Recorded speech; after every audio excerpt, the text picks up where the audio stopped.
What is up, guys? Welcome to today's 1 Minute Clinic.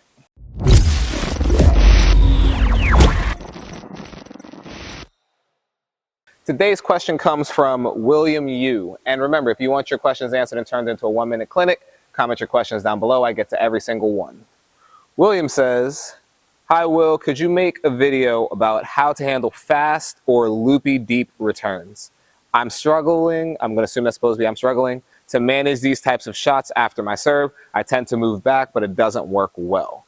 We have not covered this one yet. I have covered some of the stuff in a few shorts here and there, but this should be pretty easy and quick to cover. So let's get that started in today's 1 Minute Clinic.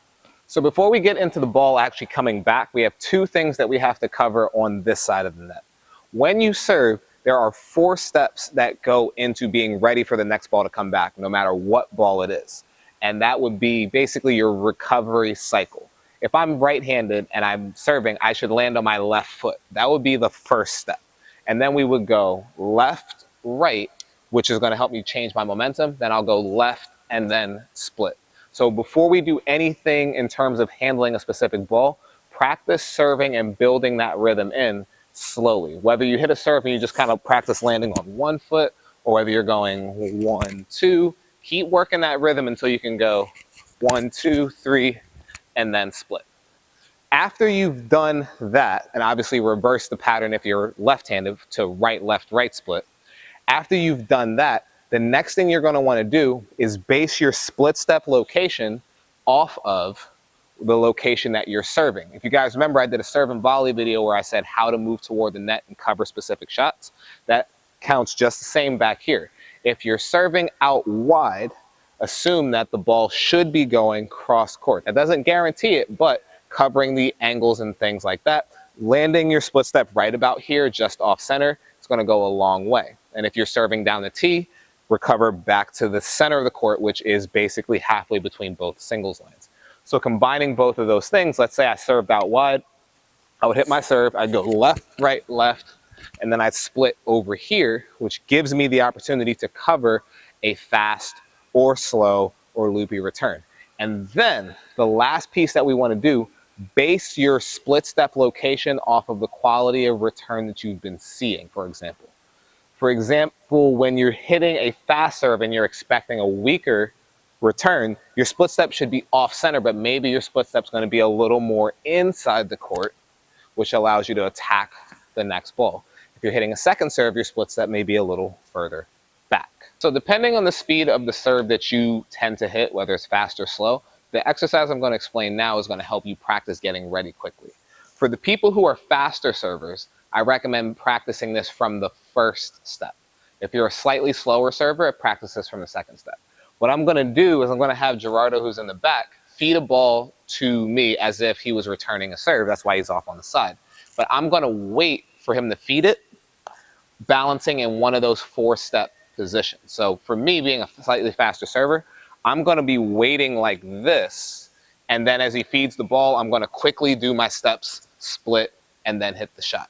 If you're a slower server, as I said, you might have time to go 1, 2 before the person hits the ball, in which case then you're going to do that shift back. You ready? So I'm going to wait here. I'm looking at him as if I just hit a serve. Then he feeds the ball. And then I would make my move and go through. So now I'm going to do it based off of the fast return first, which was what was requested. Then we'll do the loopy one. So just feed it fast right at me. And then there. So again, it would be the exact same as if I had jumped up and landed in that position. But I'm just going to fall forward, then push my feet back. So I'm going to wait right there. Go ahead. Right back. And then there.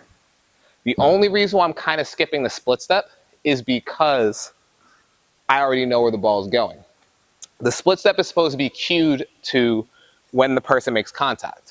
But going through this cycle, the ball might be taken before you have time to really nail the split step, in which case you have to just go to where the next shot is. Hold on. Now for the people who serve a little slower, you would just go off of your second step, and then you'd only have 2 steps left. So I'm waiting on this leg. Go ahead. Back, split, and then through. Now putting it all together, let me have a ball. Thank you. So now if I was serving, this would be the last step. My partner's feeding the ball. He's not returning it. I'm serving, going through that cycle, and then the ball gets hit. Ready? So I serve, then you just feed the next ball. Left, right, left, split, and then through, and then take the next ball. Now to answer the last question about the loopy return, combine all the information that we've talked about so far about how you serve, where you split step, and getting that cycle in. If I was anticipating a loopy return, that would probably be off of a first serve. So I would hit that serve, I'd probably be looking to split step somewhere around here, in which case I'd be going to attack that next ball. So we're gonna do the whole exercise off of a loopy return. I'm already balancing on my left foot, ball comes in, and I'm looking to go right after that ball. Let's make it a little tougher. Hold on. So I'm on my left foot.